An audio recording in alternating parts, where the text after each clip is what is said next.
The silence after my questions stretched for several seconds. Nobody seemed eager to answer. That alone told me everything. People only hesitate when the truth is ugly. Finally, my father cleared his throat. The sound startled me, mostly because he almost never spoke. Not when I was growing up. Not during my divorce. Not when my life fell apart. And certainly not when my mother was around. Yet here he was, actually speaking first. Your sister's kidneys are failing. The room went quiet again. I stared at the screen, waiting for the punchline. None came. Vanessa slowly lowered her eyes. My mother started crying again. Not subtle tears. Full-blown sobbing. The kind designed to make everyone around her uncomfortable. I simply sat there, processing. Kidney failure. That explained why Vanessa looked so different. Why she appeared exhausted. Why everyone suddenly seemed desperate. The pieces were starting to fit together. But I still didn't understand why I was involved. Then my father answered the question I hadn't asked yet. She needs a transplant. And there it was, the real reason. Finally. For 10 years, they hadn't cared where I lived. For 10 years, they hadn't cared whether I was happy. For 10 years, they hadn't cared about birthdays, holidays, milestones, marriage, children, nothing. Then suddenly they were blowing up my phone. Creating new social media accounts, begging for conversations, demanding reconciliation, not because they loved me, because they needed something. I leaned back in my chair. Okay. My mother looked relieved, far too relieved. That alone made me suspicious. Then she said it, the sentence she'd been trying to reach all evening. Family members are often the best donor matches. There it was, the ask, or at least the beginning of it. I laughed. Not because it was funny, because it was unbelievable. The sheer audacity, the absolute nerve. After everything that had happened, after all the betrayal, after all the years, now they wanted a body part. My laughter made everyone uncomfortable. Good. They should be uncomfortable. You've got to be kidding me. Mom immediately shook her head. No, sweetheart. Don't call me sweetheart. The correction came instantly. Her mouth snapped shut. For a moment, nobody spoke. Then Vanessa started crying. Real tears. Or at least they appeared real. Honestly, I couldn't tell anymore. Please. Her voice cracked. I don't want to die. I stared at her. The same woman who'd slept with my husband. The same woman who'd mocked me afterward. The same woman who'd proudly posed for pictures with him while my marriage burned. Now she was begging. Life was strange. Mom leaned toward the camera. We know what happened was terrible. Terrible. Interesting word choice. Not cruel. Not unforgivable, not monstrous, terrible, like bad weather, like an unfortunate accident. My patience was disappearing rapidly. We've all made mistakes. There it was again. Mistakes. Always mistakes. Never choices. Never accountability. Never responsibility. Just mistakes. The language irritated me more than it should have, because even now, after all these years, they were minimizing what happened. Still protecting Vanessa. Still making excuses. Still treating me like the difficult one. Then my father surprised me again, for perhaps the second time in my entire life. Look, his voice sounded exhausted. We have problems. I raised an eyebrow. What kind of problems? His face tightened. The medical bills. Ah, there it was. Another piece of the puzzle. He continued, your mother and I aren't getting any younger. I remained silent. We've spent most of our savings helping Vanessa. Of course they had. Naturally they had. Golden children come with expensive maintenance costs. Then the conversation took a turn I genuinely wasn't expecting. Dad sighed heavily. The truth is, he looked embarrassed. Actually embarrassed. We could lose the house. For a moment I thought I'd misheard. The house? Their house? The same house they'd owned for decades? The same house they'd prioritized over me countless times growing up? That house? I stared at him, slowly. Very slowly. Everything clicked into place. The desperation, the urgency, the sudden interest in reconciliation, the repeated messages, the fake apologies, the requests to see my children, the entire thing. This wasn't just about Vanessa. It was about money, too. Of course it was. I laughed again, this time harder. Mom looked offended. Dad looked irritated. Vanessa looked confused. What? I shook my head. I just want to make sure I understand. Nobody spoke. I continued. You need my kidney. Silence. And my money. More silence. The silence itself was the answer. My mother finally snapped. Don't put it like that. I almost applauded, because apparently there was a wrong way to describe extortion. How should I put it? Nobody answered. Interesting. Vanessa suddenly leaned toward the camera. Please. There were tears running down her face now. Actual tears. I'm scared. I looked at her, really looked at her. For years I'd imagined this moment. Not this exact moment, but some version of it. The day she'd finally face consequences. The day she'd finally understand pain. The day she'd finally stop being untouchable. Now it was here. And strangely enough, I didn't feel victorious. I felt detached, like I was watching a movie about strangers. Then she said something unexpected, something almost laughable. I need my big sister. I stared at her for several seconds, trying to decide whether she'd actually said that. Apparently she had. The woman who helped destroy my marriage. The woman who publicly mocked me. The woman who spent years avoiding accountability. Needed her big sister. Amazing. Truly amazing. My mother started crying harder. Please. Dad nodded. Vanessa cried. Everyone wanted something. Nobody wanted to acknowledge why they couldn't have it. That was the fascinating part. Not one of them truly understood. They still believed they were entitled to ask. Entitled to receive. Entitled to forgiveness. Entitled to access. Entitled to me. After all these years, they still didn't get it. Eventually, I raised a hand. The room fell silent. I need time. Relief flooded all three faces instantly. Too quickly. Way too quickly. They thought they were winning. That was obvious. Mom immediately nodded. Of course. Dad looked hopeful. Vanessa looked ready to cry from gratitude. Interesting. Very interesting. Because I hadn't agreed to anything. Not even remotely. The call ended 20 minutes later. I sat alone in my office, staring at the dark screen, thinking. Lucas found me there. One look at my face told him everything. He sat beside me, quietly, patiently, the way he always did. Eventually he asked, "What happened?" So I told him, everything. The kidney failure, the transplant, the money, the house, the tears, the guilt, the manipulation, all of it. When I finished, he remained silent for a long moment. Then he asked the only question that mattered. What do you want to do? Not what should I do? Not what was expected. Not what was morally correct. What did I want? That difference mattered. A lot. I don't know. And for the first time that night, it was true. I genuinely didn't know. Part of me wanted to hang up forever. Part of me wanted revenge. Part of me wanted answers. Part of me wanted nothing at all. The emotions were complicated, messy, human. Lucas listened, then nodded. Whatever you decide, I'll support it. Simple. No pressure, no judgment, just support. That's what healthy love looks like. That night I barely slept. Questions kept circling my mind. Would I help? Could I help? Should I help? Did Vanessa deserve it? Did that even matter? Every answer led to another question. By morning I'd made exactly one decision. I needed more information, real information, not emotional manipulation, not guilt, facts, medical facts, donor facts, risk facts, everything. So I called a transplant center in Minnesota and scheduled testing. If nothing else, I wanted to know the truth. A week later, the results arrived, and they changed everything. Because according to the doctors, Vanessa and I weren't merely compatible. We were almost a perfect match. The odds were astonishing. The doctors were ecstatic. My family was overjoyed. And suddenly, everyone expected the answer to be obvious. But they didn't understand something. Being able to save someone and wanting to save someone are two very different things. And soon, my family was about to learn that lesson the hard way. The phone call came less than an hour after the transplant center released the results. Apparently, news traveled fast. Or maybe my family had been sitting around waiting for it.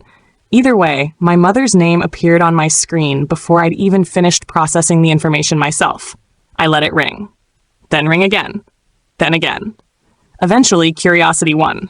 I answered. Hello, Claire? The excitement in her voice was impossible to miss.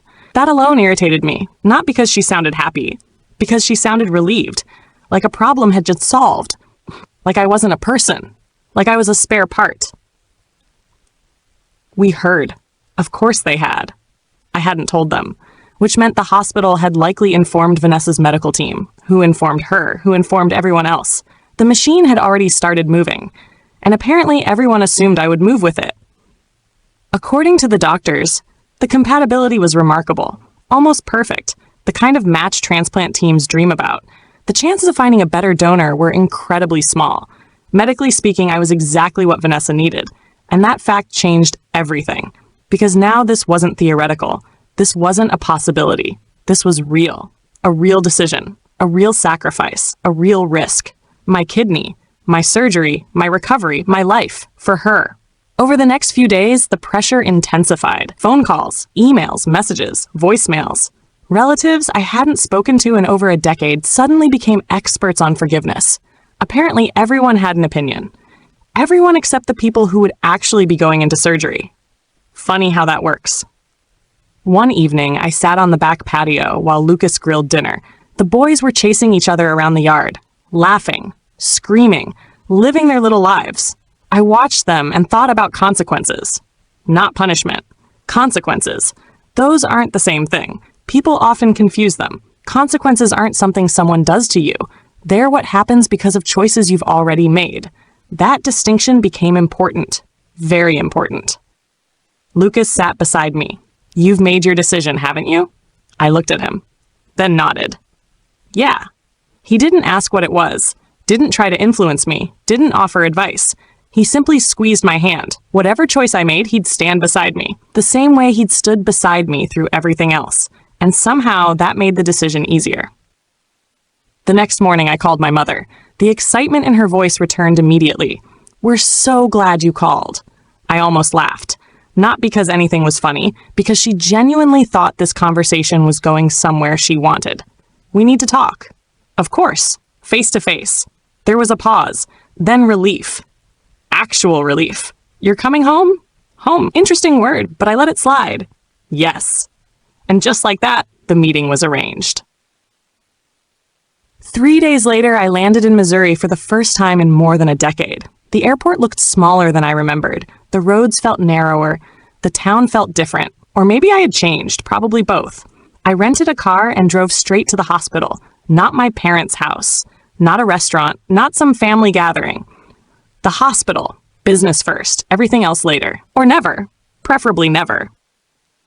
The transplant team greeted me warmly. Very warmly. Almost too warmly. I understood why. From their perspective, this was a miracle.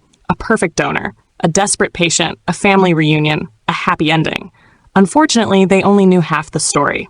For over an hour, they explained the process. Risks, recovery timelines, success rates, long-term implications. The conversation was professional, informative, respectful, exactly what I wanted. Then I asked a question. Can we have this discussion with everyone present? The doctor smiled. Of course. Perfect. That's exactly what I was hoping for. A little while later, we entered Vanessa's hospital room. My parents were already there. The second I walked in, all three faces lit up. Hope. Pure hope. The kind that only appears when people believe they're about to get exactly what they want. I almost felt bad.